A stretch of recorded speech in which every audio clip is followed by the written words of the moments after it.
Hello, the internets. Hello, ladies and gentlemen of the internet, the followers of the Spartan Life Coach YouTube channel, seekers after truth, brave young Jedi. This is an unannounced Google Hangout, so people shouldn't be upset if they missed it. I didn't tell anybody about it. It's off the cuff. I'm trying to catch up with all the questions that people have been asking me on the forum. This is an unannounced Google Hangout, so people shouldn't be upset if they missed it. How's about you shut the fuck up? There we go. That's very annoying. Why would Google design it so that happens? I'm not saying that I'm a design genius, but that seems to be a bit of an error. Okay, so let's go through some of the questions that I've been given. Here we go. First question. My question is, how do I deal with if I happen to, and probably will, bump into my covert narcissistic mother? I've cut her off. She has badmouthed me to my sister that I know of, and got my sister on her side. My mother sent me a very nasty letter accusing me of being mentally sick and that I needed to see my doctor, plus much more. I'm totally over all my family. I'm feeling very anxious about bumping into her. Then you go right into saying, I do love my mother.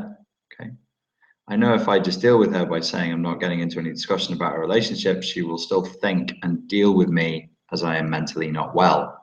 With my mother, she is always the victim, and poor her. I just need some strategies to empower myself so that I don't feel so anxious about this.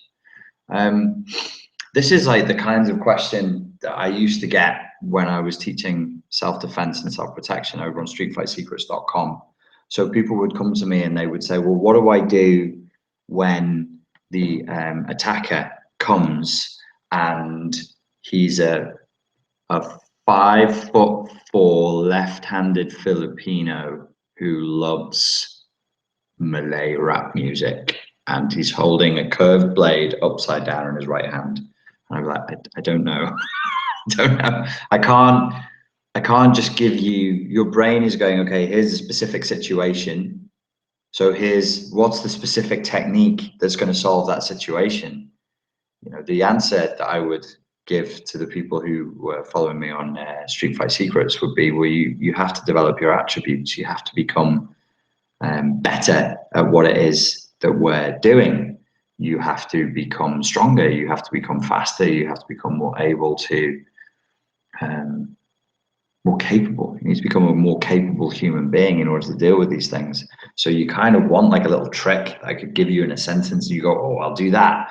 But I immediately would say, well, why do you feel so anxious about meeting your mother? And maybe we should be metaphorically, you should be looking at that, maybe with somebody, maybe with a therapist, and actually saying, well, what is it that makes you feel so anxious? If you know that morally you've done nothing wrong, where's the anxiety coming from? At some point in that paragraph, you also said, you threw in apropos nothing. Here's what you did. You went, I'm feeling very anxious about bumping into her. I do love my mother. I know if I just dealt with her by saying I'm not, and then you go on. Why did you throw in I do love my mother? What did you think that me reading this would think that you don't love your mother? It sounds like you feel a degree of guilt, and maybe there is some trauma bonding here that's caused you to get into a place where you feel that just the simple process of saying no to your mum, metaphorically, like if she hasn't asked you a question, you're just like going, no, that would be a bit weird. But metaphorically, you're saying no to her shit. You're setting down a boundary. And whenever you set down a boundary, it effectively is always a no. A boundary is always a no. So I can't just take one piece of this puzzle and say, this is what you do when you meet your mum that's going to solve everything. I'm afraid I can't do that. I can only advise that you look into why you feel the way you do around your mother. And maybe for most of us, it's guilt. You know, you just feel incredibly guilty about it. And that's the anxiety. There's something else you said there that stood out to me. Oh, gosh. Whenever I try and look at the forum, it goes onto your profile. Okay. I know if I just deal with her by saying I'm not getting into any discussion about our relationship, she will still think and deal with me as I am mentally not well. I think you mean as though I am mentally not well. Yeah, she will. And guess what? You can't stop that. So you're trying to control how she perceives you, or at least how she seems to perceive you. So one form of covert, it's a common strategy of the covert narcissist, and it's a covertly abusive strategy, which they love, of course. Invisible gaslighting, or gaslighting is invisible. Invisible abuse, ambient abuse, is to treat you as though you're crazy. That in and of itself is a form of abuse. To treat somebody like they're mentally unstable, and you have to speak to them in a certain way because goodness knows what they might do or what they might think. And that in itself is a form of abuse. You could treat somebody like they're a violent thug. You could treat somebody like you think they're going to rob you. That's a form of abuse. And it will provoke, it can actually provoke, frustratingly enough, exactly the reaction that the person was trying to get in the first place, because you feel so frustrated and so double bound in what you've been pushed into that you want to fight back against that. But you can't control another person's beliefs about you beyond a certain point. You know, you could show that person that you're a different person. You could show them over a long enough period of time that their beliefs about you are now out of date. I've done that with people, but it takes a long time because people are fucking dicks, and they form a belief about you. It feels comfy. They like the way it feels, and they just stick with that one because who gives a fuck, you know? And so they just stick there. So in my case, I literally had to do Herculean feats of amazing charity work and all kinds of stuff for years and years to alter the beliefs of other people. I wasn't doing it to alter their beliefs, I should say. Like, I've just changed my life. I lived in a certain way up until the age of about 27, and then I had a huge trauma where I hurt somebody very badly, and as a result of that, I could have gotten myself into serious fucking trouble. And I just changed my life after that because I was frightened. I became so terrified in the core of my being that I realized I wasn't the bad man that I thought I was, and that I was just playing. I was just playing a game. I was playing a role. And as the old lyrics say, there's no such thing as halfway crooks. And I was halfway, so I kicked myself very, very firmly and very brutally out of that. So the second thing I wanted to address here is that you're talking about her as though her opinion of you is sincere. So you're going, oh, she seems to be thinking I'm mentally ill, treats me as though I am, so therefore she believes I'm mentally ill, so therefore I need to change that or control it. She might not believe you're mentally ill. This might just be a fun way of doing your head in. Why would anybody just do your head in for the sake of it? Because that's the stance. I'm going to stick with my martial arts analogies for this podcast. God damn it, this video blog. That's her stance. Her stance is, if she doesn't know what to do, this is cluster B. The cluster B, the way I think about them, if you use a martial arts analogy, is here. You know, when you see boxers and they box and they're in a guard all the time and they're taught jab, jab, jab. If you don't know what to do, if you're stuck, if you're confused, if you get hit, when after you've covered, just jab, jab, move and jab, jab and move, jab and move. And you would think, well, why would you do that? That's really stupid. Well, of course, if you're tired in a fight, you know, you've already gone 6 rounds, you've already taken a few hits to the head and you're not sure what to do. Just jabbing, just putting your hand out there is a very energy efficient way of taking the fight to them, because you're sticking a big fucking glove in their face, which is confusing, and it's quick and it's easy to do. So the stance is jab, jab, jab. And when you drill that for years, that just becomes an automatic response. So there's a couple of videos out there on YouTube of old boxers who get challenged in the street, and then they'll knock some young punk out. And because they did it for so many years, even at 65 years old, they can still adopt a stance and jab, cross, uppercut, hook, boom, and the guy goes down. And it's impressive. It's impressive to see. So you're in the case of the person you're talking about, if her stance, if her trained response is jab, jab, jab to keep you on the back foot, so not just you, don't take it like, obviously it's happening to you, so I can't tell you don't take it personally, but remember they do this to everybody. It's just a robot. It's just a robot. It's just running through its program blindly, even to the point where it kills itself or runs into a wall. Remember, cluster B, it's fundamentally, it's a self-destructive personality disorder. I nearly went into how it's a self-destructive series of defense mechanisms, but let's not touch that right now. And what she's doing is she's jabbing to keep you on the back foot. And she might not even consciously know that she's doing it. She's trying to upset you, but that's her job, because you said she's a covert narcissist. So if she's a covert narcissist, then she's probably overlapping with malignant borderline personality disorder, and therefore her obsession will be keeping the people around her emotionally dysregulated and on the back foot. And she's found something that works, which is to treat you like you're crazy. That wouldn't work for me. Other things are required for me. But when people, you know, if they try and button push me by acting like I'm crazy, that's not going to do it. But if you did something else, which I'm not going to reveal on this channel because there's a fucking heavy group of shark-like narcissistic psychopathic borderlines circling around me, and all of us sat here even as we speak who can't wait for a little opening to try and drag me down. And it's only going to get worse. We are here to fight the demons of the apocalypse.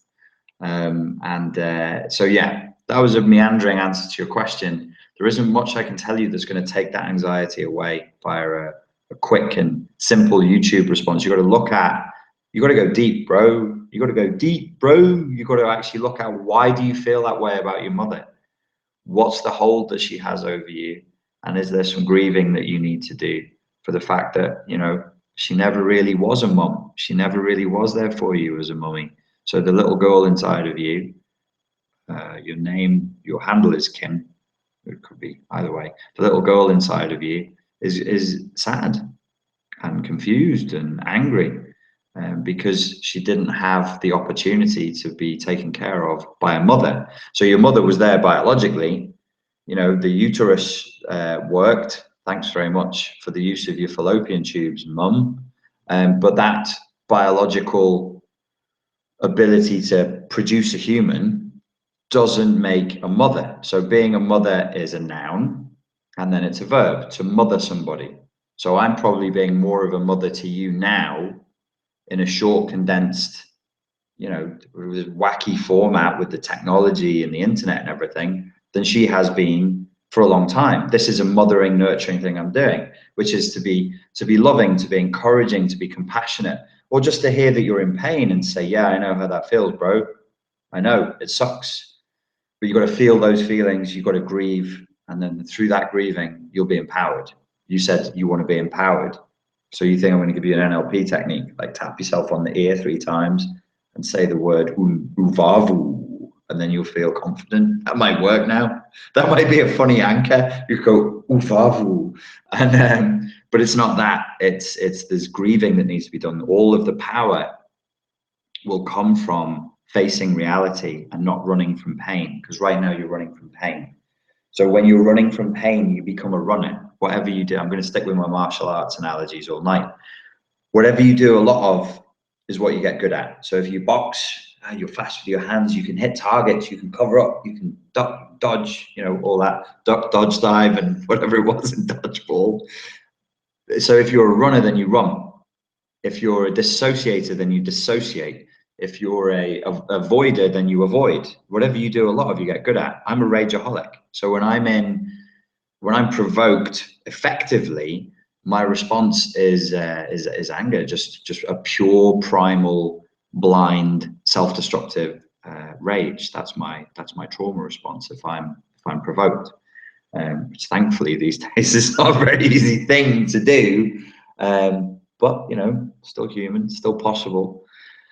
So yeah, dude, do the grieving, do the inner child work, and don't be afraid to cry for the fact that your mother was never there for you as a mother. And then once you've done that, you can come back into your adult space. Once the little girl inside of you has cried and grieved, you can come back into the adult space, and you can look at her as an adult and go, oh, you're a person. You're just a person now. You were a failed mother. You were the archetype for disappointment, abandonment, emptiness, and pain and duplicity in the world. And now you're just a person. You're just a nitwit with socks, shoving food in the lowest hole in your head every day. with apologies to Louis C.K. for butchering. When I do the narcissism and sexuality talk, I'll talk about the lowest hole in the head. So yeah, okay. I hope that helped. I'm going to move on to the next question. Why is this? Why is it torturing me? Why do I do this? Okay. Cash says, despite everything, I ended up well. I didn't use medication. I got a degree. I got a job, my own apartment, a few good friends, broke up with my family. And a year ago, I started my healing process for the very first time. I wouldn't want it otherwise, despite this painful process, because for the first time since forever, all of this makes sense and I don't blame myself anymore. Very cool. I'm just wondering if you're familiar with healing your inner child, as this is a big key to dealing with my childhood traumas and C Ptsd. I'm trying to take care of her as an adult, but damn, how hard is that? Exclamation mark, question mark. How do I start? Or the guilt, shame, the self-hate, the ignorance, my perfectionism. How do you leave it behind as an adult? It's hard. It's like trying to remove fish hooks and barbs from delicate flesh that's buried deep. I've told this story before, but I'll tell it now because it's relevant and we'll stick with the martial arts thing. I got glassed in the side of the eye when I was younger. I was in a gay club, and there's a gay club I like to go to on Sunday nights with my mates, do a bit of flamboyant dancing, cheap drinks, good music, everybody's there for a dance. What's not to like? Yeah, I'll tell you why I was laughing in a minute.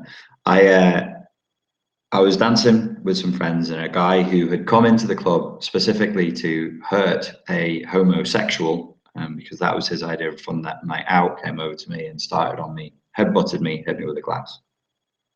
So I ended up with this scar on the side of my eye because it was not a pint glass, but a half pint glass, and he didn't break it and stick it in, because if he had, I wouldn't be as pretty as I am today. He broke the half pint glass against my face, and he told the jury afterwards that he was trying to slap me. He just forgot he had a glass in his hand, and they believed him. Still did time though. So he broke it against the side of my face. So when a glass breaks against the side of your face, it explodes, and then all the tiny little shards of glass went into the bag under my eye, into the side of my nose, into my mouth, and across and down, and so on and so forth, and into my lips. And that night they pulled most of the shards of glass out, but they didn't pull it all out. And not that long afterwards, I ended up speaking to an eye specialist. That I was working for MBNA Bank, one of my first office jobs. I haven't worked in an office for a long time, since I was 23, 15 years ago.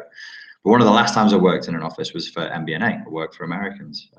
I was very impressed by their smooth customer service and their absolute commitment to evil in the form of profit. And I was sorting somebody's credit card out for them and started chatting to them, and it turns out they were an eye specialist. And I said, what do you specialize in? And they said, eye trauma.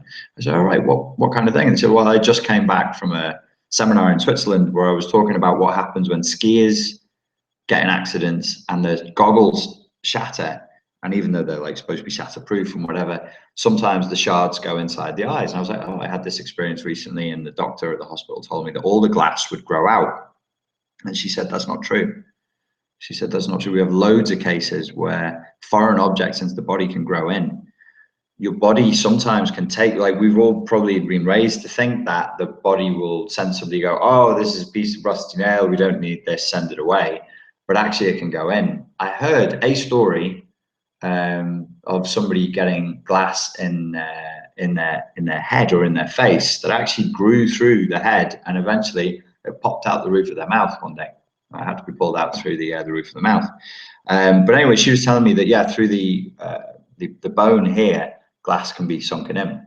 I'm telling you this because it's a useful metaphor for what can happen with trauma.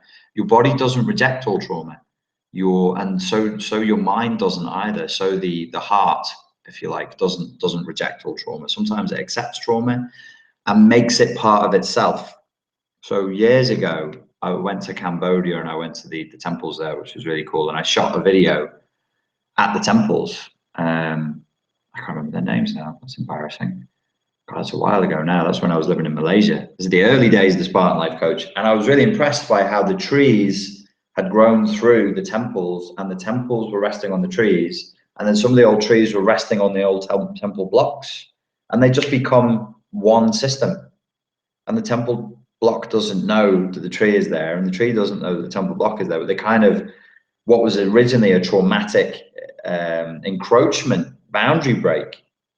Well, originally the boundary break would have been cutting down the trees and the humans, putting the temple blocks there, and then nature fighting back and going, haha, fuck you, temple blocks, and smashing, growing through them over years. Okay, originally it's a trauma, it's a kind of violence, if you like, but then they live together and they start to need each other. And that's what can happen. So when I'm saying it's like removing pieces of barbed hookery, fish hookery from delicate flesh, it can be like that. It can be very, very, very difficult and very precarious work. We are, unfortunately, in something of a double bind. Let's go back to your question. How do you heal the inner child? How do you let go of the guilt, the shame, the self-hate, the ignorance, and the perfectionism? Okay, so here's what can happen.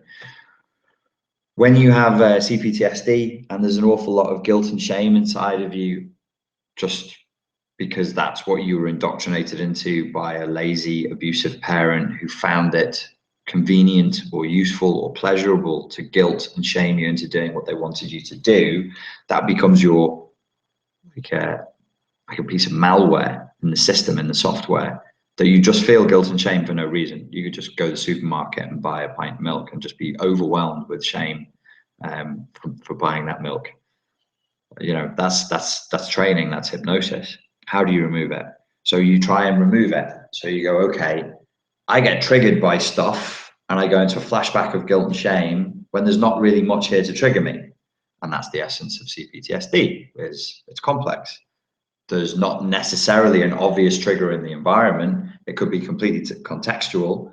It could be implied, or it could just be a reminder of a reminder of a reminder because of how complex the neural networks in the brain are. And you might live the rest of your life never knowing why that one day in the supermarket you broke down crying. It just, you'll never know because you just can't reaccess the trigger. So it's really, really difficult. So that's one element of the difficulty. The other element of the difficulty is when you're with a coach or a therapist and they are trying to remove the barbs, you'll attack them. And you might not mean to. You know, like if you ever had a dog with a thorn in its foot and you try and take the thorn out, it kind of snaps at you. It doesn't really want to snap at you, but it's going to snap defensively against where there is pain. So as you're removing the barbs, you might snap at the coach or the counselor or the therapist. Or if you've ever worked as a coach or counselor or therapist, you'll have had this experience. You'll be like, God, what a dick. I'm just trying to help you. Why are you being so mean? It's a defense response to pain. So that's one level of it. It gets sicker than that though, because even when you try and heal yourself, you can trigger yourself. So by trying to by trying to heal yourself, you can actually trigger the inner critic to be like, who the fuck are you to try and heal yourself? Who do you think you are?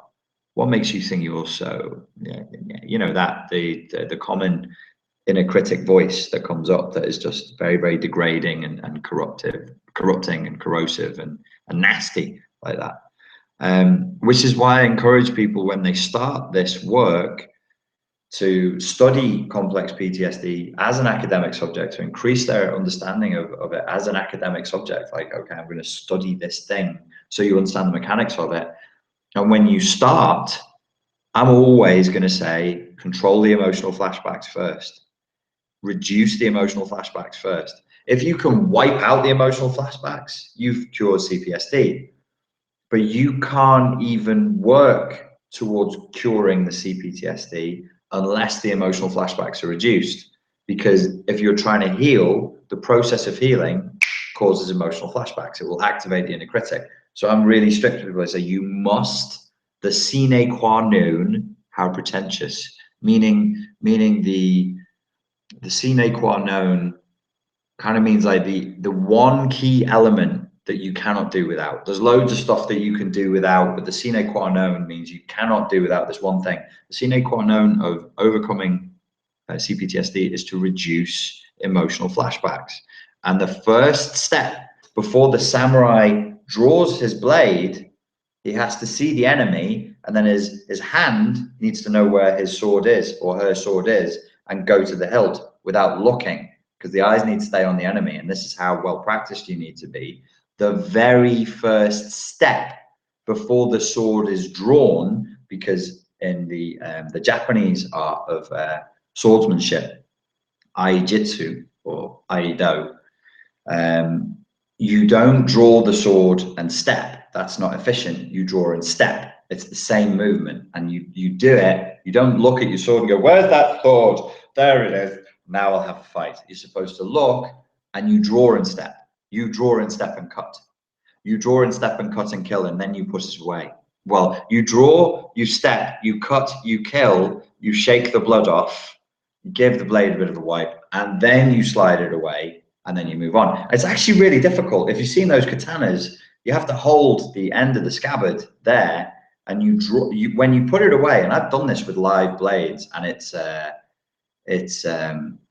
very focusing experience.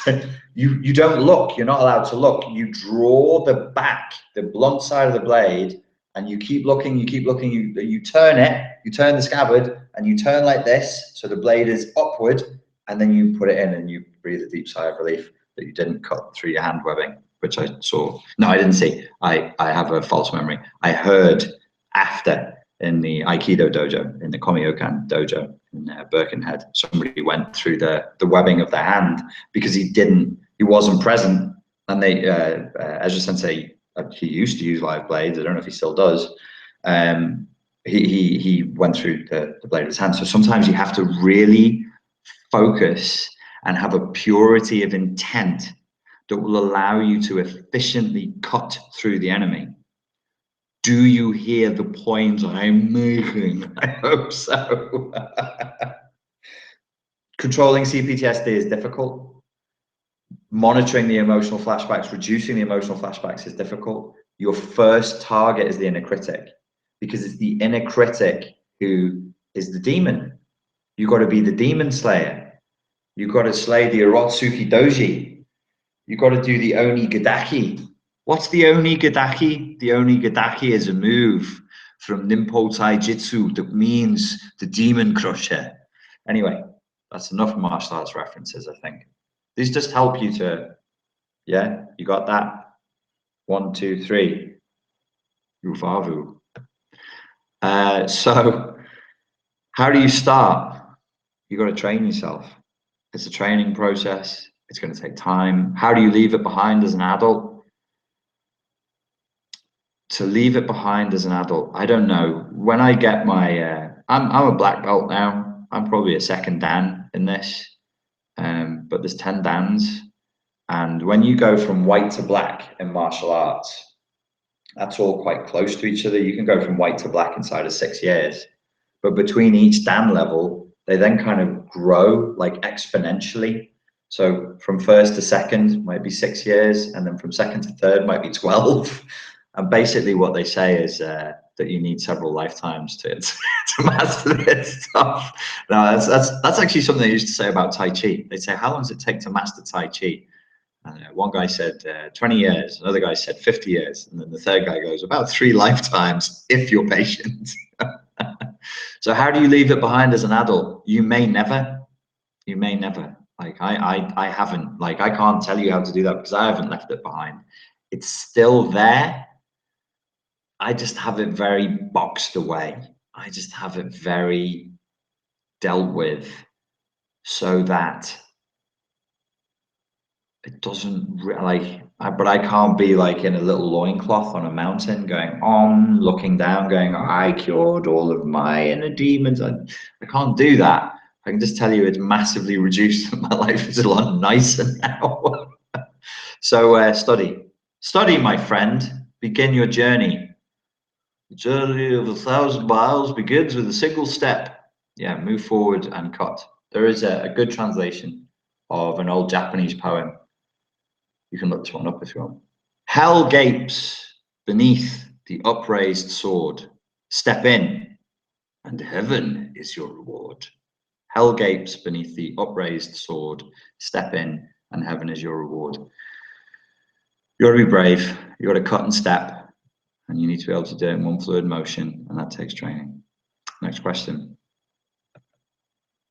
From somebody called Good and Healthy, and the profile picture looks like some renditions of Cleopatra and slightly like an ex-girlfriend of mine, which is really spooky. Okie dokie. This is an idea for a YouTube video, Google Hangout session regarding tips for protecting yourself from those who are using NLP techniques in an unethical way. I figure simply knowing your vulnerabilities and being aware that they are indeed weak points that could be targeted for exploitation would be a good place to start. This way you could detect when someone is trying to punch you in the soft spots. And when they do this, you could make an effort to neutralize the attack. You're asking a question and answering at the same time, dude. I'm sure you have a lot better tips. And I think that would be useful knowledge for all. Maybe a short video. And do you take donations or anything like that for all the time you put into this? If so, where would one make a donation? You know, right before Christmas, I was thinking I should say to people, you know, like you can give me a donation. It's just not on the main website because I find it makes me feel a bit funny to take money from people just for talking. Like if you pay me for a course, I'm like, that's fine. You've got something definable that should, if you follow the instructions, get you a definite result. But a donation for talking on YouTube videos. So before Christmas, I actually meant to do one of, I don't know how it works, but I've seen other people do it. They have like a wish list on Amazon.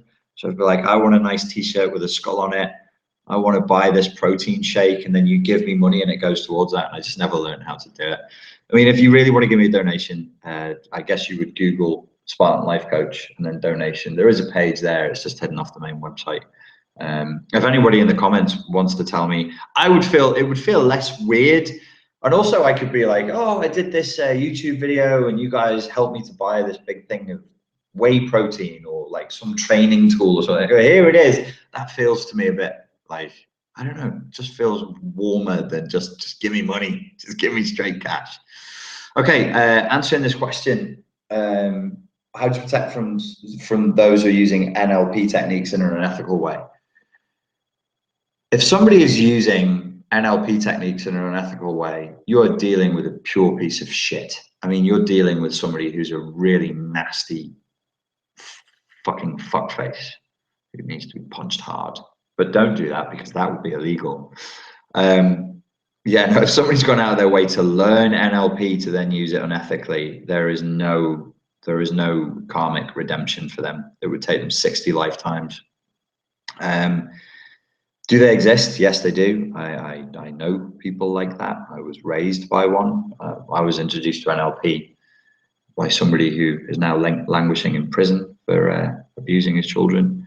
But he was big on NLP. He was big on all kinds of personal development and all kinds of psychology and sales tips and meditation and self-improvement, but it was really all about becoming a better predator. Does NLP lend itself to this? I actually don't think it does any more than like good old-fashioned hypnosis does or other. If you were a predator, I would say you're probably gonna do, maybe I shouldn't. No, okay, I won't. No.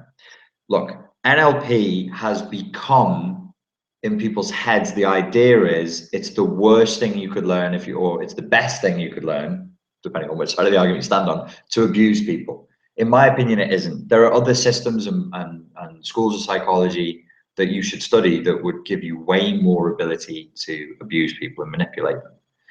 NLP, as I said in another video recently, it's way more than people think it is in some respects, and it's way less than people think it is in other respects. And it's not even a proper system. It's like a system that's perpetually in a beta state. It's not finished. The bits and pieces of it that do work really well, you'll find in other places, with a few exceptions. You know, I'll give credit where credit is due. Do you know Bruce Lee's Jeet Kune Do? Bruce Lee's Jeet Kune Do and neurolinguistic programming both have 3 letters in the name, and they could both be reduced to JKD and NLP. And I don't like Bruce Lee in the 70s was living in San Francisco. Richard Bandler is from San Francisco. I know he's into martial arts. I'm not saying that Bruce Lee's Jeet Kune Do influenced him at all. It might have just been part of the zeitgeist, or part of the way people were thinking in the 70s. Like, let's deconstruct this and reconstruct it this way, but there is a lot of similarities. NLP, just like JKD, is only ever going to be as good as the practitioner. Whether you're using it on yourself or you're using it on somebody else, NLP requires, and they don't really tell you this, you've got to be very good. You've got to be a very good charismatic communicator. So I would say, one, if somebody's actually gone out of their way to learn any psychological system in order to hurt people, that's a real piece of shit. You're probably talking about a zombie witch doctor, a full-blown malignant narcissist, a really nasty piece of work. The second thing is, don't think of NLP techniques as dark. Think of them as pH neutral. NLP actually looks, well, it looks like where it came from. NLP is the result of a linguist and a mathematician coming together and saying, how do we model, nothing wrong with copying, nothing wrong with modeling, what other people are doing well, and use it ourselves. And that's it. And that's kind of what JKD was. It was like, what are other martial arts doing well? What are the principles we're going to adhere to? How are we going to filter what's good and what isn't? And as Bruce Lee said, take what is useful and discard the rest. So NLP is not really a thing. It's quite pH neutral. It's very similar to, in philosophy, it's very similar to something else that nobody really seems to know that much about, called systems thinking. So it ain't a thing. How do you protect yourself from somebody who's using any psychology system to wind you up? The same techniques will apply. You don't need specific techniques for NLP. The other like water muddying factor here is good NLP. So let's form a sentence that goes this way: good NLP techniques will seem completely natural and unconscious. And if you want to be a good NLP practitioner, your NLP techniques must be drilled into natural unconsciousness. Now let's come back through the sentence. Some of the stuff that people do quite naturally and unconsciously look like NLP techniques. Nothing new under the sun has been invented with NLP. There's nothing new there. They refined it. They put it together in a way that nobody else did. Same with Bruce Lee. And you've got to give them credit and respect for that. But somebody recently, about a year ago, so I'm sat in a car and the person driving the car knows NLP through me. She's attended some of my seminars. We've known each other for a long time. And I'm sat in the front, and somebody in the back of the car who has quite a controlling personality reaches forward and says, make sure you always do X. And as she does that, she presses her hand on my shoulder. And the person who's driving the car starts laughing her head off and going, oh, so you know a bit of NLP then? And this other person's going, I have no idea what you're talking about. And I was like, okay, I should explain to you. First of all, what you just did is very, very controlling, but also here's the technique from NLP. It's called anchoring, blah, blah, blah, and all the rest of it. So did you get that? Was that, am I blathering because it's late? Like, really good NLP techniques, a really good NLP practitioner will train everything until it is completely unconscious. And this is deliberate. It's within the syllabus. I can't remember how it works now. It's something like conscious incompetence, conscious competence, and then it goes right the way through to unconscious competence. So you, like the way you would when you drive a car, you suck and you know you suck. You can then drive a little bit and you suck less and you're not as conscious of your driving, and you're sucking less. And then finally you get to the point where you're completely unconscious. You can have a phone call and eat a sandwich and smoke a cigarette at the same time and drive a car full of kids in really busy traffic. Joking. So that's the process. So you're supposed to go with NLP, you're supposed to go with your NLP techniques, drill them into unconsciousness until they're completely natural. But also remember that when people do completely natural things well, or not well, maybe for evil, and unconsciously, that will look like NLP techniques, which is what makes it also complicated. So if I'm just a very good speaker, or I'm a good stand-up comic. Like stand-up comics use anchoring. Stand-up comics will tell you a joke earlier on that sort of predisposes you to finding it funny later. So if somebody just logs onto this now and I go 1, 2, 3, uvavu, that's not going to make them smile because that they have no idea what I'm talking about. But if you were here before, then 1, 2, 3, uvavu will make you go like a weak, polite laugh at my feeble attempts at comedy because you heard it before. That's anchoring. And comics, stand-up comics do that all the time. Are they doing NLP? Well, no, because they don't know NLP, but it's within the same syllabus. It kind of vectors over. But fundamentally, to avoid people using NLP, you do it for evil. You got to minimize contact. If you speak to somebody, that's a real zombie witch doctor. That's a real malignant narcissist. If you speak to them and they speak to you and you let their words go in your ears, unless you are a black belt, and even if you are a black belt, unless you're a black belt 4th dan, it's going to affect you. You can't afford it. You can't, I keep repeating this to people, any and all contact, even text messages, yes, even text messages, represent an opportunity, an opening in the armor to get inside, to abuse, to exploit, to dominate, control, and cause pain. That's what makes them feel powerful. So you've got to minimize contact with that person. And if you can't minimize contact with that person, God help you, because you're going to have to rush through your training to get your black belt as quickly as you can. And honestly, it's not easy. Cluster Bs break people, like malignant cluster Bs will break people. Okay. Grey rock, homies, grey rock all the way. Minimize contact, and where you have to have contact, be grey rock. Don't give them anything. Anything you do say can and will be used against you later on, and anything you do say can and will be used as ammunition against you later on. Hi, Richard. Hello. I wonder if you can advise or help me understand my hopefully, I read that wrong, hopefully soon to be ex-husband. Or I don't know if I can help you understand, like you're writing a question on a forum. I'll try. I'm trying to go through a divorce and he's doing everything he can to make sure myself and the kids are left with nothing. Even though my lawyer tells me I can go for a lot more, I'm trying to do a simple 50-50. He keeps sending me nasty messages on special days like Mother's Day, my birthday, etc. And he took my bed, which I bought to help my back, which has resulted in me not sleeping or eating for 4 weeks now. While sending me nasty messages, he immediately sends the kids mind game texts. Our daughter won't talk to him, and my son is getting to that stage also. He's also done many bad things. But if I were him, I wouldn't want this to go to court, but he wants to win so badly that he's only interested in winning. My kids are constantly traumatized by him. You've helped me so much. I hope you can shine a light on this also. There's no question here. A question requires a question mark. Yeah, obviously you're here, so you know what he is and you know what he's doing. Can I shine a light on it? You know, if you guys, if you want to send me a question, then please do send me questions, but try and keep them short and make sure that they do have question marks in them. When I get like long emails from people that are just essays and then at the end that's just say any thoughts, I usually just delete them. Because they're just, well, nowadays actually I don't read them to begin with. Somebody else filters them for me. I don't do that. So can I shine a light on this? I can't tell you anything that you don't already know, which is that he is a bad person out to do bad things.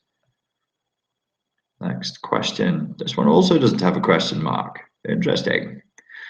I'm interested in your view, as I know that you are a man that has suffered abuse at the hands of a woman, of the TV advert about being abusive. I haven't seen UK TV for 8 or 9 months, I would think, at the very least. So I haven't seen that.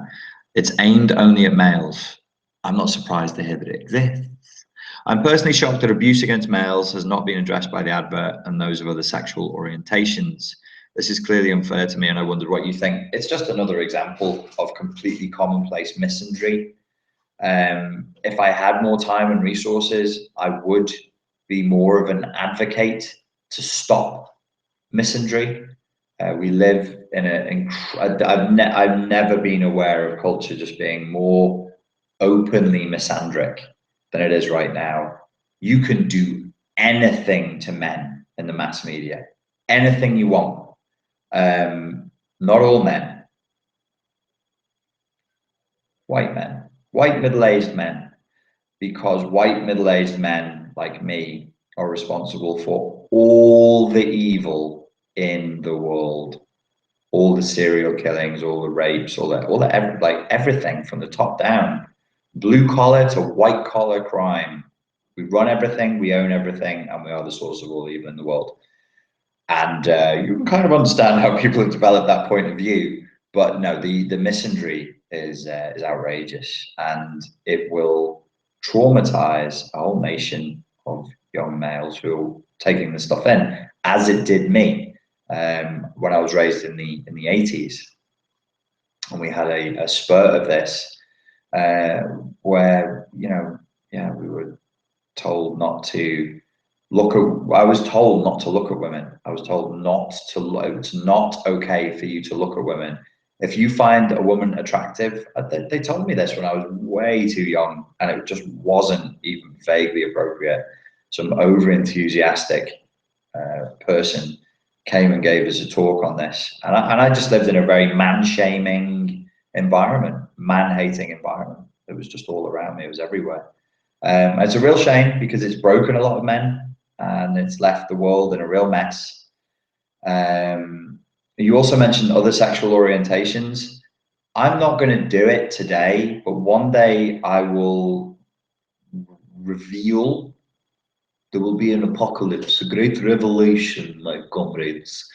The data on where the most domestic violence comes from based on sexual orientation, because I think it would shock a lot of people.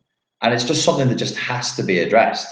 It is somewhat addressed within the gay community, within the gay and trans community.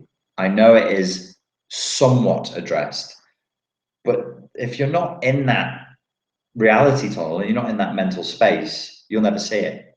You'll never know about it. I only know about it because of when I studied psychology, I studied feminism. I'm not going to go into that today. It was a choice in my final year. I did a whole thing on feminism, and was really surprised to find I actually fucking loved it. Now, wait. What you all understand as feminism out there in the internet is not what most academic feminism is, not by a long way. And I'll talk about, maybe I should do a whole video on the downside of misandry, which is the opposite of misogyny. It's just hating men for being men, just wildly hating men for being men, and what the usefulness of academic feminism is, because it is a really can be a great subject.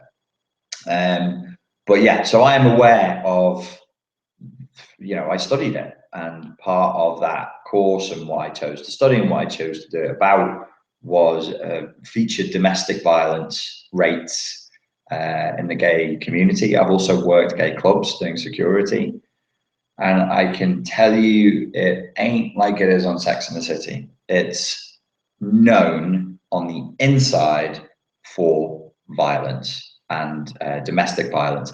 My first successful self-defense student was gay, and he was being regularly beaten by his 10-year-older boyfriend.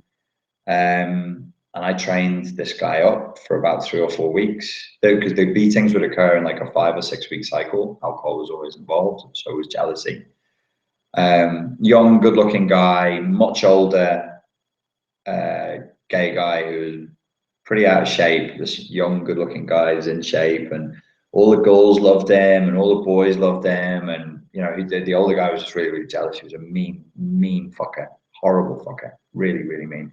And he'd lived the most of his life as straight, and then he discovered he was gay, and well, whatever. Okay, so fine. So he's mean, and he beats the shit out of his boyfriend. He's big, like we're talking. They're both big, both of them big lads, but the older one was even bigger. And yeah, he came round to the guy's house to do his thing, and my student beat him out the room, down the stairs, out into the street, and chased him down the road. And people saw my student going after this guy and just being fucking running away, going, ah, my face. He punched the hell out of him, which I took as a score. So yeah, no, it's really bad right now. It's crazy right now. Political correctness is crazy. There are certain agendas that are being forced upon people that are just doing untold damage, and the people who are really pushing these agendas are trolls, and a lot of them would be cluster B, because it gives them the perfect opportunity to cause chaos. So all of the sensible, even-handed, true academics are almost silent, and what you get are the most vocal, obnoxious, aggressive, and violent. I mean, now I'm speaking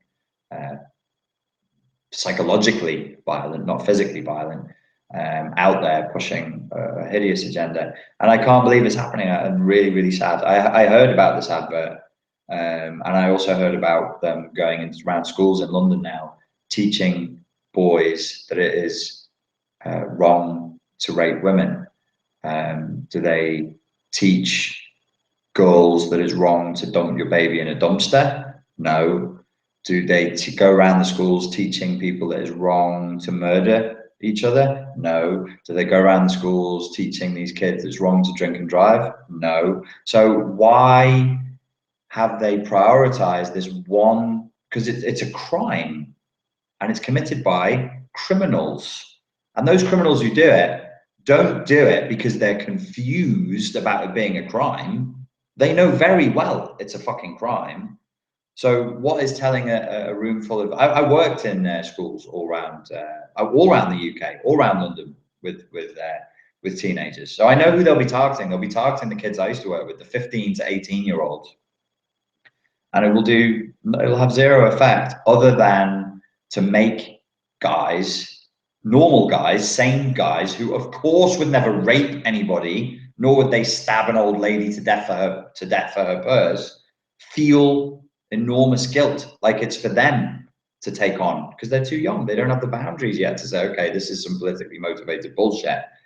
And they'll take it on, as I did when I was a kid. And the damage it has done me in the 38 years of being on the planet has been enormous, just enormous. And, you know, it makes me shudder. Anyway, enough of that. Thank you for your question, Barat57.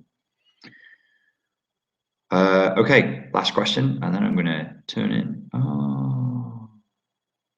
So I just saw another question, which is, can you explain the difference between C Ptsd and Bpd? I have done several times on this channel, but I'll do a video that's just called the difference between C Ptsd and Bpd, and how is C Ptsd related to NPD? There'll be 2 videos that I'll do maybe over this weekend if I get time.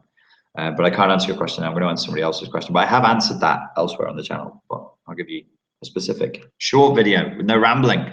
Hi, Richard. The opportunity to ask you a question is superb. I'll put it in a nutshell as much as possible. I was with someone for 5 years, and to be honest, it was pretty good. I never felt like I was under control, and I'm quite a strong, independent type. I'm quite hedonistic, maybe slightly narcissistic, and we essentially fed each other. It ended when he found a new playmate at work. I kicked him out, felt his issues were not actually sex addiction, and we went for therapy. Okay. NPD, more covert, but can swing between the two, was diagnosed by a psychologist specializing in PD. At this, I ended the therapy, and he vowed to go away and change his behaviors. He got a diagnosis of NPD, and then he vowed to go away and change his behaviors. I'm not laughing at you, mate. I'm laughing with you, I hope, in a really dark, humid way, because I haven't read the rest of this paragraph, but I can see where this is going. So he promises to go and change his behaviors. I know he hasn't been up to anything.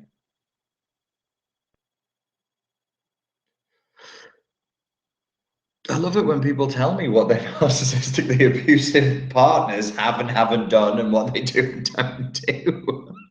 Okay, you know he hasn't been up to anything. Cool. I have my covert methods. Oh, you're stalking him. Okay, on social media probably. And other than working, I do know he has been self-soothing. Dude, you're not sounding like terribly sane at this point. What does that mean? What a creepy sentence. You're spying on somebody who you're not with, and you use a sentence like, you do know he's been self-soothing like 2 or 3 times a day into a sock. He's respecting all my wishes. Well, you haven't told me what your wishes are, and he's not hassling me or anything spooky. I don't know what you like. This is getting really confusing. He's respecting all my wishes. He's not hassling me or anything spooky. So he's leaving you alone.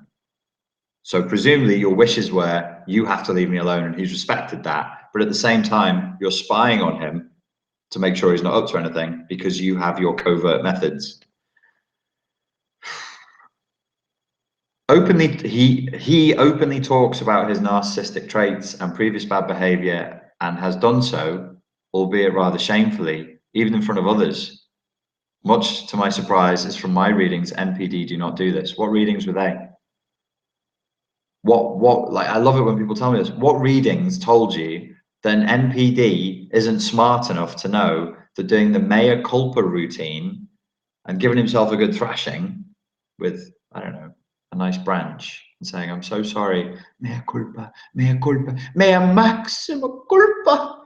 Of course they know how to do that. Like I used to say on this channel, because I didn't know enough, oh, NPDs will never apologize. Of course they'll apologize. Of course they'll apologize. Of course he would do this. So I don't know where you're getting your readings from. But you know, you're asking me a question and you're presenting it in a very, very certain way. Actually, you didn't ask a question. Oh no, you did. You did, okay. And you're going, oh, I know that he's not doing anything naughty, and I know that NPDs don't do this.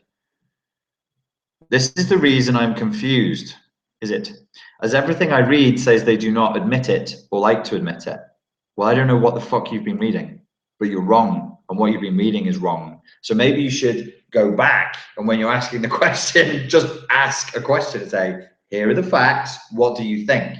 The latest research on narcissistic personality disorder, and I'm embarrassed to say that here and now in the moment, I can't remember which American university did it, but I'll find out.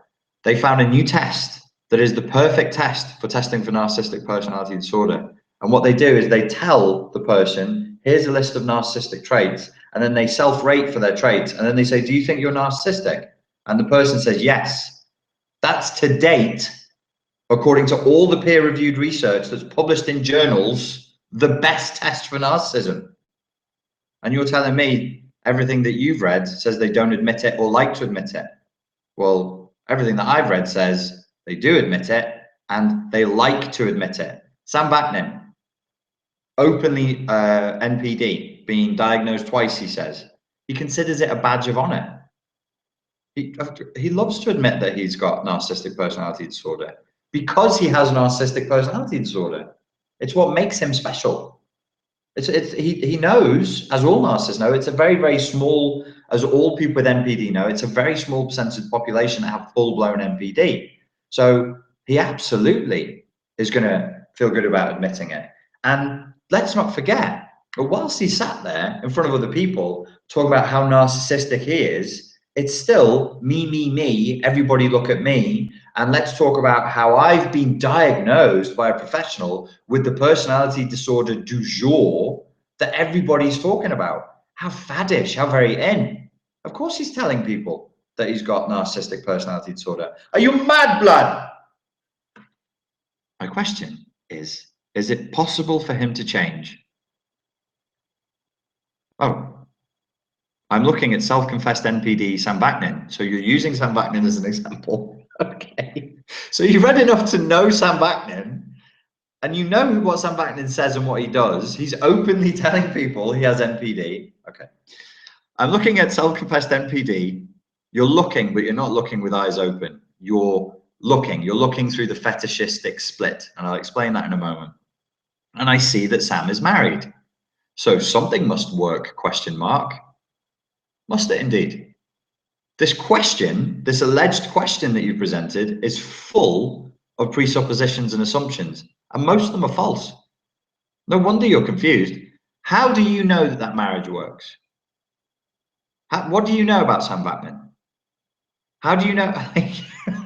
Come on, boys and girls. At the very least, let's try to, and this is good advice for everybody, before you try and get into psychotherapy and psychiatry, which to all intents and purposes is an occult science, meaning occult in the purest, most pH neutral terms of the word just means hidden. So you're always looking at symbols and looking for meaning, and you're an investigator, and it's kind of sexy, and it probably has certain elements of CSI Miami where you can sit back and go through the forensic evidence and do your testing and then come up with an amazing, clear conclusion. And that's what the brain likes, and it wants to go there. So we look for complicated answers. You have to, first and foremost, exhaust all the common sense, non-psychiatric explanations for what's going on. Thoroughly exhaust them. And don't look for anything complicated. Just say, well, let's just use common sense. Let's be adults here. What do I actually know to be true? And this is good training. This is good. Like, I really should do some videos on classical training for philosophy and critical thinking. And everybody should learn the basic tenets of philosophy, the basic tenets of how to present and defend an argument, the basic presuppositions and principles of critical thinking, and a little bit of the Socratic method. It would help people immeasurably, because what you've done here is naughty, but it's not naughty in what you've done to me. It's naughty in that I can see this is what you do to yourself. So what you've tried to do is you've gone, knock, knock, question for you. I'm going to ask you a question. As I'm asking you the question, I'm going to go really hard into trying to guide you towards the answer that I want to hear. And as I'm asking you the question, I'm going to preload with 5 reasons why you should give me the answer that I want to hear before we've answered the question. So this question, I know you don't know this, and you might be like, oh my God, what's happening? You're totally anonymous. Nobody's ever going to know. I don't know you're the essence of who you are, the value of who you are is held absolutely constant. But this is some fucked up shizzle, homie. You shouldn't do this. And what you're doing is you're not asking me a question. You're in a loop of question and answers that keeps you protected in a blind spot. And you want me in as a dildo, which is why I'm slightly offended, because it's totally intellectually dishonest what you're doing. You want me as a dildo to use in your fantasy and your mental masturbation that keeps this thing going. And the answer you want to hear from me is, yeah, no, totally. You can have a relationship with an NPD. That's what you want to hear. Whereas because you know very well, had you simply asked me, can I have a healthy relationship with an NPD or not? That I would have said no. So you've just worked damn hard to not hear the word no. Well, guess what word you need to hear? No. This is not a game. This is your life. Now, if you choose to waste it by trying to slam a square peg repeatedly into a round hole, that's your business. They're your wounds. It's your time. Every breath in and out that we take, we're one step closer to the grave. You want to waste your time, you want to play games, you want to be, I don't know if you think this is cute. I suspect that your whole way of interacting with this issue inside yourself is a little bit emotionally immature and childish and giggly. And it's like you're playing hide and seek with yourself. And now you've invited me to play, but I don't play that game. I don't play it. There isn't time for this. You don't have the time. Trust me, you have way less time than you think. The answer to the question is, can I have a relationship with an NPD? Yes, you can. You'll be destroyed by it. Don't worry about what Sam Vaknin is doing with his wife. That's none of your business. It's none of my business. It's nobody's business. If you want to ask him, You can try and ask him. But I've heard what Sam can say to people when people email him. I have a pretty good relationship with Sam, but he has narcissistic personality disorder. Of that, I am now 100% sure. I like Sam. I personally like Sam. I think for whatever reason, it's my business why I like Sam, but you must not get involved with Sam. You mustn't. He's dangerous. He's a danger, and he can't. It's a compulsion. He can't help himself. He has full-blown NPD. You must respect that. Whatever is going on between him and his wife is whatever you think is going on there is whatever he wants you to think is going on there. That's not because he has NPD. That's just the nature of reality. You know, Sam Vaknin is married. Sam has said in interviews that he, even though he has full-blown NPD, he, by anybody's standards, and these are backwater interviews that nobody hears, you have to go and listen to all of his old interviews. What I did was I just downloaded them all. And when I go to the gym, if I'm doing like a long, boring cardio session, I listen to the Sam Vaknin interviews. He has said that he is highly self-aware and has tried very, very, very hard to fix the issue. But he said he can't fix the core issue. He can fix the patterns of behavior. Maybe, for the sake of argument, to be philosophical and to adhere to the objective truth, maybe him and his wife have something that functions. Quite honestly, it's nothing to do with me and nothing to do with you. Don't look at what's going on with Sam Vaknin, who you only know his name because he's out there telling you he's an NPD. He wants you to know he's NPD. Hey, and great. I'm so grateful for him. I've learned so much. But context. He wants you to think that. He needs you to believe that. And so you using him as an example is you're abandoning reason, and you are now bending over backwards to make an argument work inside your own mind that cannot function. It has no legs. So you say, I'm looking at self-confessed NPD Sam and see that he's married. So something must work, question mark. But you're not really asking me, are you? You're telling me something must work before you say no. Well, I'm saying no. I'm saying no. This guy's been diagnosed with a personality disorder. Can you have a relationship with him? No. Now let's stick with Sam Vaknin. And I don't think I'm crossing any boundaries by telling this story because everybody's completely anonymous. I had a client and she was determined to do what you're determined to do. And people had told her, your husband is mentally ill. You've caught him cheating. He's paid to have people beaten up. He's a bit of a boy. He's a bit of a gangster boy, and he's been diagnosed with a personality disorder. She comes to me and she says, I need to control the relationship and I need to control how I feel. And I'm like, okay. I sort of go into my fawn codependent response. This is a couple of years ago. I'd never do this now. And I said, okay, well, you shouldn't do this, but I'll try and help you. And we work through some NLP strategies to try and manage a state when he's abusing it and all the rest of it. She went to, according to her, so this is an apocryphal tale, she then spoke to Sam Vaknin, and then she came back to me and she said, I spoke to Sam and he gave me a very different perspective than you. I said, yeah, he told you that you couldn't do the relationship, didn't he? And she said, yes.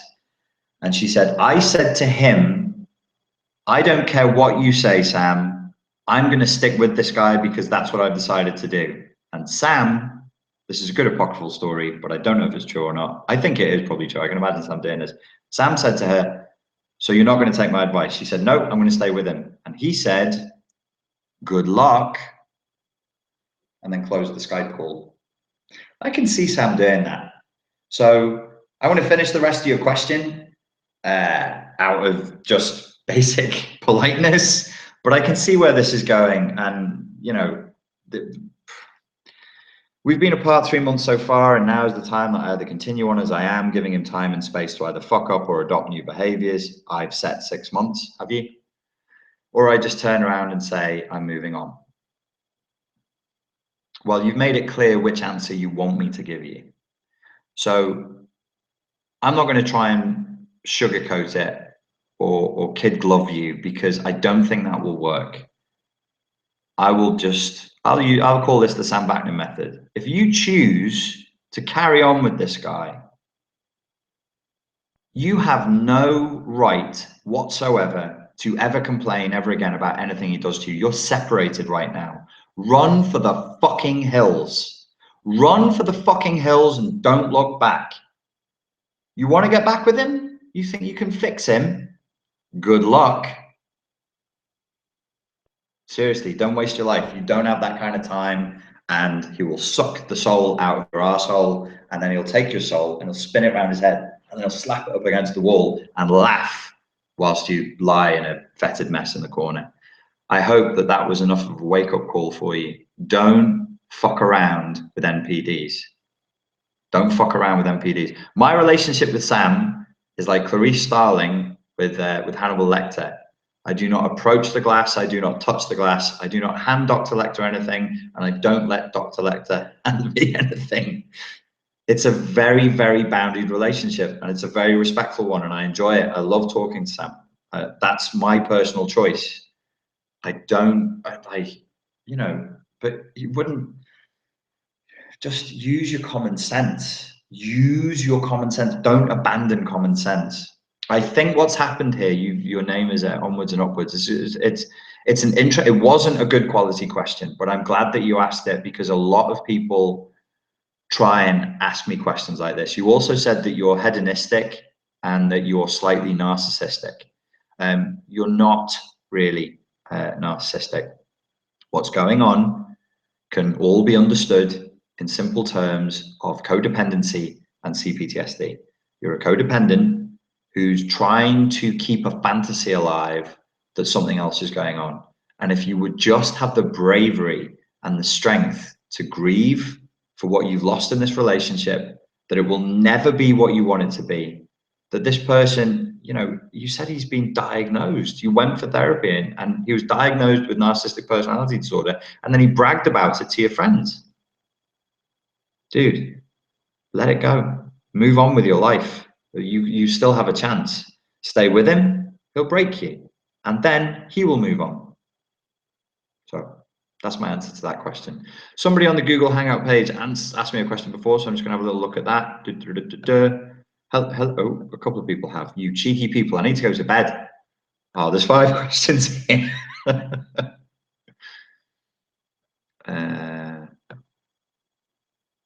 Oh my God, how do I reverse the effects? All of you are gonna have Scouse accents now, and you're like, what's Scouse? What is that? What is a Scouser? And you're all gonna have Scouse accents, and you can go and look up what a Scouser is, and you can learn something. You can have the cultural learnings of Europe. Go and look up Google Liverpool crime and then news. You'll learn something about where I'm from. Oh my God. How do I reverse the effects of NLP? That is exactly what has been done to me for the last 17 years. This is why I'm crazy.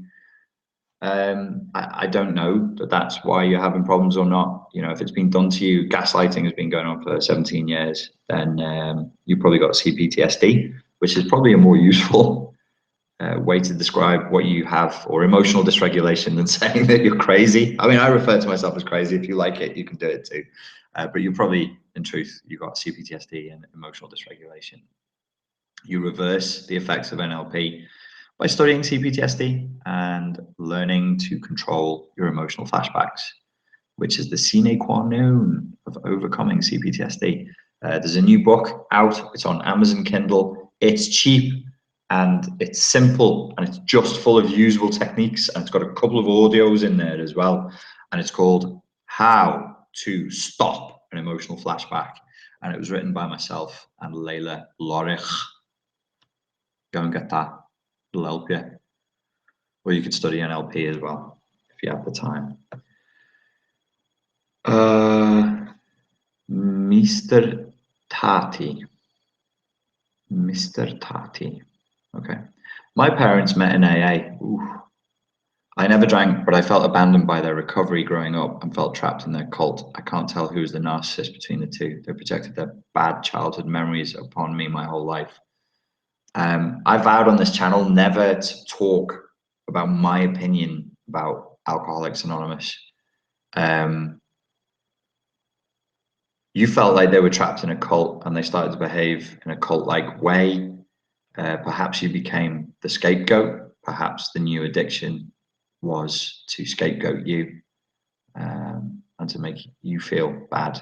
You don't always need to know exactly. You said, I can't tell who's the narcissist between the two. You don't always need to know who the specific NPD is. You can just define that a narcissistic system of a system of communication is narcissistic, or that a relationship is narcissistic, and that's enough. That'll give you all the data you need.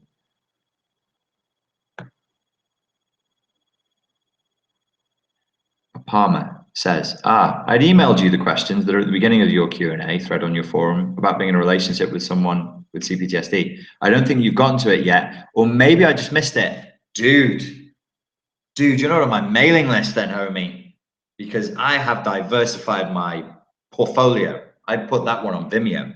So I got your question about being in a relationship with C Ptsd. Why are you not on my mailing list?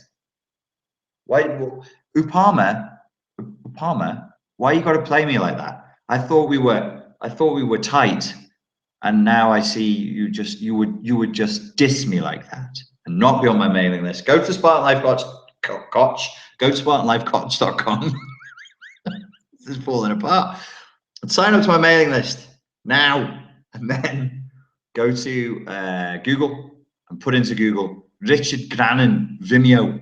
And you'll go to Vimeo and you'll see that I've got a new channel there where I'm answering a lot of these questions on Vimeo. And your question is answered there at length. You can say, you're welcome. You're welcome, Upama. You know, I answer your questions, you don't join my mailing list. So whatever. I mean, this was freezing a lot and I couldn't see the questions. If it's freezing, that's your internet connection, not mine.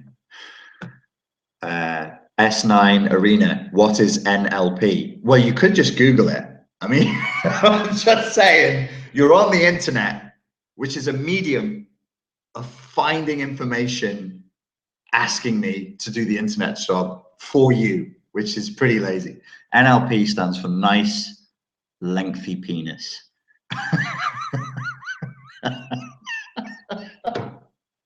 So the whole time that I was talking about NLP, I was talking about guys with nice, lengthy penises and the damage they can do in relationships.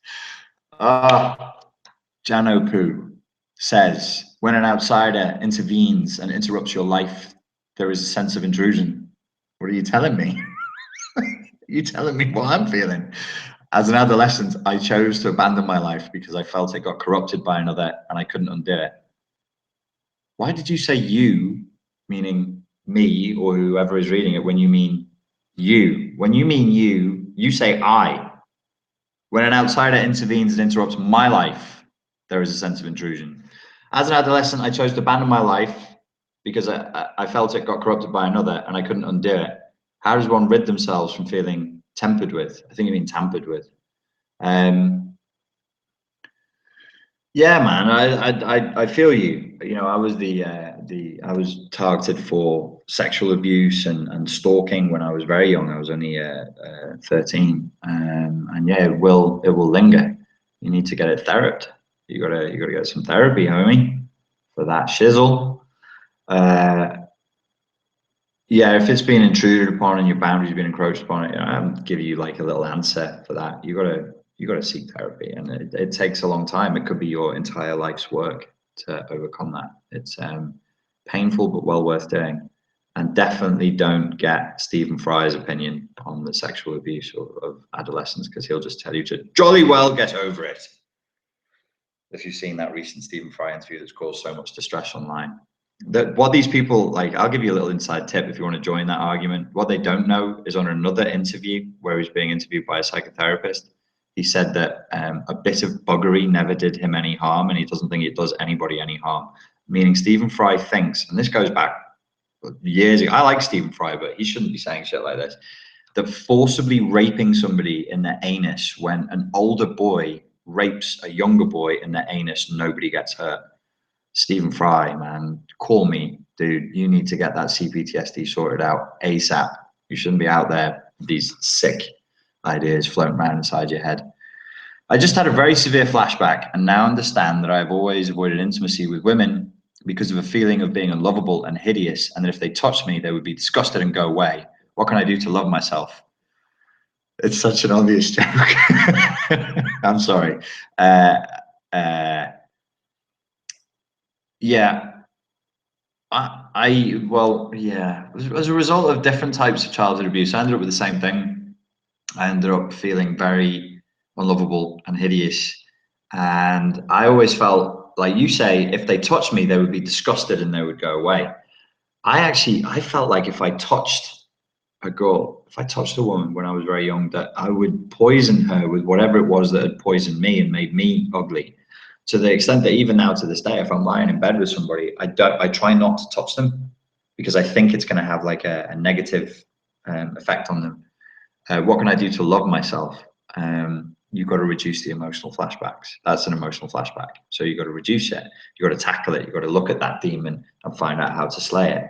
Because there's a voice inside of your head telling you that you're unlovable. There is going to be a repeat of something that was either told to you overtly as a child or implied to you by you being ignored or whatever.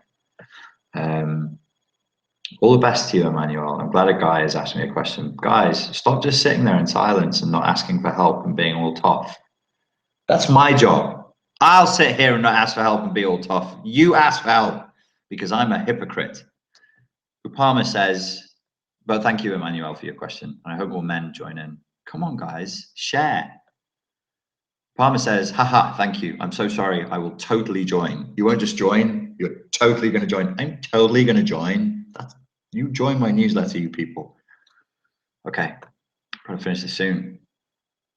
Babbling now. I believe I observed what I think are two narcissists or a BPD and a narc love bombing each other. Do you think this is possible? And how would a narcissist to narcissist or BPD to narc relationship function? BPD and narcissism is the same. People who are like, oh, I've been diagnosed as borderline. You can't say I'm a narcissist because I'm not. You're not borderline. It was a misdiagnosis. In the UK, the National Health Service is handing out borderline diagnoses like fucking Smarties. You have C Ptsd. Okay, so cool. That's that. Boom.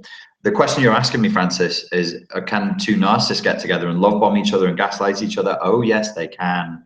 Oh, I've seen it happen. I should really talk about this in a video. If I don't soon, please remind me. They're drawn to each other. Narcissists love each other for a time, and then they fucking hate each other, which is fun. You can sit back and watch the fireworks. I actually put two narcissists together once, two overt male narcissists together. It was like putting two scorpions in a box and then seeing what would happen. Very naughty, but very enjoyable. And they both said the same thing. They both like had a big falling out, and within half an hour of each other, they both sent me a text that was completely interchangeable about the other one that could have been about the other. They said, that guy is such a dick. He's so full of himself. I can't stand him. And the other guy sent me and I was like, fucking moms. Now, listen, I am running out of steam, like literal juice on the battery. So sit there and look at this disgusting painting whilst I clatter around the room and find a power lead. Talk amongst yourselves.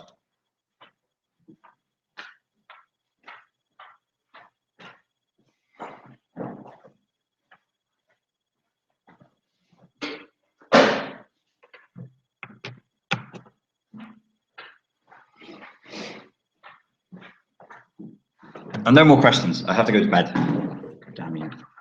I'm here all night. I know this talk is about the narcissist mother. It's not really. It was at the beginning. As the mother of two adult sons, survivors of a narcissist father, I'm wondering, what do you think are the major impacts on masculine identity from the experience of being devalued by a narcissistic father? One of the, I mean, certainly in my experience, and I'm sure my experience is common, when you're devalued by a narcissistic father, well, if you're devalued, I mean, I was devalued. I wasn't abused because there wasn't a reason for him to do that. So what the effect is that you kind of grow up with a distant father, so you have to make up a father figure. You create, like, you know, your own idea of what being a father is, and you end up craving a father figure for your whole life, to teach you how to be a man and to teach you how to operate in the world. So I basically had to teach myself, and I taught myself in a really weird way. So as a mother, you would want to make sure that they're getting an idea on how to be a man from somewhere, and that you have some input in that based on whatever your beliefs and your values are about how a man should be. And you should be clear with them about what you expect from them as men, and they do kind of need a man to show them how to be men and to deal with what being a man is. Sorry to give that such a short answer, but it is a very good question. What's this? Oh, I see.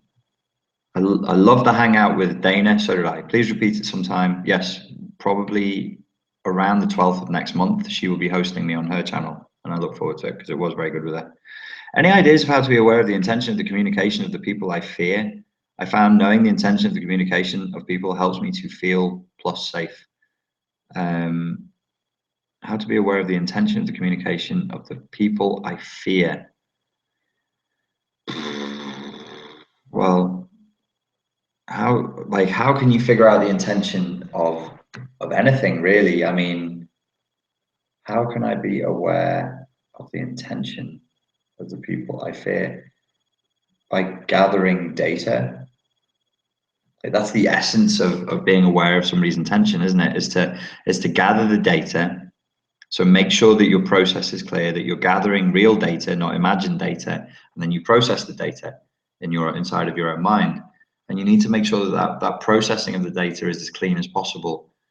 You should look at cognitive bias, and you should look at the concept of logical fallacy, and you should see if you're distorting, deleting, or generalizing any of the data so that it means something else. When you're communicating with people you fear, it's probably going to induce some kind of an adrenaline response in you, which is going to cause you to fall back into cognitive bias, logical fallacy, distortion, deletion, and generalization. So it's a tough task, but I'm sure you can do it. Was my mother a narcissist? I don't know your mother, so I don't know. What questions do I need to ask myself? Well, maybe you should go onto Google and Google for things like, how can I tell if somebody's a narcissist? Or the 9 traits of narcissism, and then see how many she ticks for that. Okay. Do you think there are certain types of people who are more likely to fall for the charm of a narcissist at the start, to be taken under that spell? I think there can be a wide variety of people from different backgrounds, experiences that can fall for this. Yeah, there are certain types who do. You know, I think that there's a certain type of person who feels they lack what the narcissist has. So if you're talking about a charming narcissist, not every narcissist is charming. Some of them are vulnerable. So you've got to look at what that means to that person and how it lights them up at the limbic system level, to make them want to be with that person. So yeah, the charm of a charming narcissist. Why would they want that? You know, some people need to take a good long hard look at themselves and admit that they felt good basking in the reflected glory of what the narcissist had that they wanted but they didn't have. That can happen. So, you know, that's something to watch out for. The final question: have you read The Truth by Neil Strauss? No. Who, Palmer? I haven't. Do you want to know what I fucking read? I read The Game by Neil Strauss. Do you want to know who gave me that book? It's so fucking weird. My ex, who was a textbook narcissist with really strong BPD tendencies and histrionic tendencies, gave me the book The Game to read. For those of you who don't know, The Game by Neil Strauss is a book that's all about pickup artists. It's all about how men teach other men to seduce women by means fair or foul. My ex gave me that book. She was like, I thought you'd like this. It's about psychology. I'm like, kind of. Yeah. Then you go on to ask, while it does not mention C Ptsd by name, it talks a lot about attachment disorders and how childhood trauma can lead to love avoidance, love addiction. Yeah, no, it's the same. He did, like, if he's, I do have a lot of time for Neil Strauss. I think that The Game was a very well written book, and I've read different interviews with him, and he's a smart guy. He knows what he's talking about. So the only reason he wouldn't have mentioned C Ptsd is he's probably not aware of it. But if he's talking about attachment disorders, childhood trauma, love avoidance, love addiction, he's talking CPTSD. Is the book good? I haven't had time to read a book for months, but maybe I'll give it a go on the old Kindle so I can sit there on my phone and just read it. Well, ladies and gents, thank you very much for your questions. I hope you enjoyed this unannounced Google Hangout and that you found it useful. And yeah, thanks for your time and your attention. And I'm sure I'll be doing some more videos very soon. Thank you. Oh, one more thing. I've got a new Facebook page. If you want to add it, I'll put the link. Yeah, please add me on my new Facebook page. I'll put the link in the description bar now. Yeah, so that's that. Cheers then. Speak to you soon.